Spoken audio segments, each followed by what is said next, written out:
Si l'époque de Pierre a été caractérisée par un déclin spirituel, combien plus cela est également vrai en ces jours de la fin.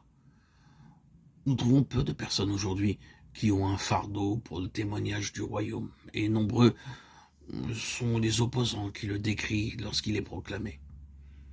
Il n'est pas étonnant que beaucoup le considèrent comme un idéal utopique, car tel fut aussi le cas à l'époque de Pierre. Qui donc encore pourrait être surpris des falsifications insidieuses à l'encontre de la vérité? Car toutes ces choses avaient déjà un libre cours à l'époque de Pierre. Devons-nous donc être troublés, confus par ces choses survenant aussi aujourd'hui?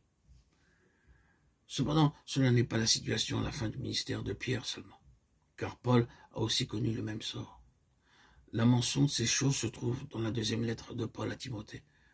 Peu de temps après avoir écrit cette lettre, Paul connut le martyre. Ainsi donc, en parcourant cette dernière lettre, nous pouvons percevoir la situation à la fin du ministère de Paul. Dans 2 Timothée 1,15, il déclare « Tous ceux qui, dont en Asie, m'ont abandonné ».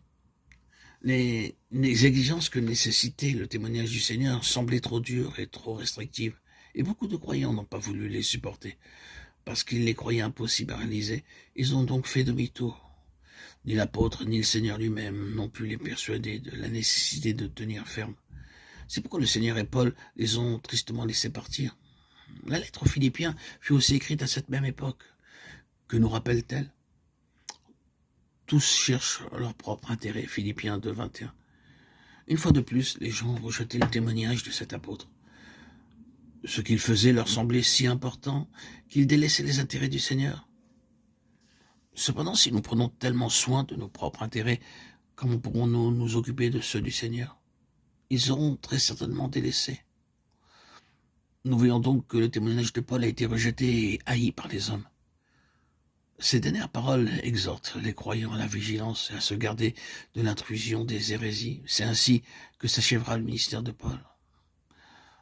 Le résultat de tout cela fut que lorsque Paul et Pierre moururent, l'Église, d'un point de vue humain, a été en déclin spirituel. Sa situation était comparable à celle décrite dans les chapitres 2 et 3 de l'Apocalypse. Dans son apparence extérieure, le témoignage semblait indiquer une faillite presque complète. C'est alors que le Seigneur commença d'utiliser Jean.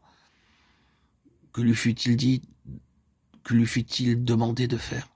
Rien d'autre que d'attirer l'attention sur la nécessité d'une œuvre intérieure.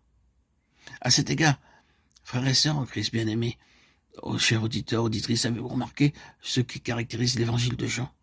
L'évangile de Matthieu relate bien des faits historiques, mais l'apôtre Jean nous rappelle que notre relation avec Dieu se caractérise principalement par les rapports qui existent entre un père et son fils.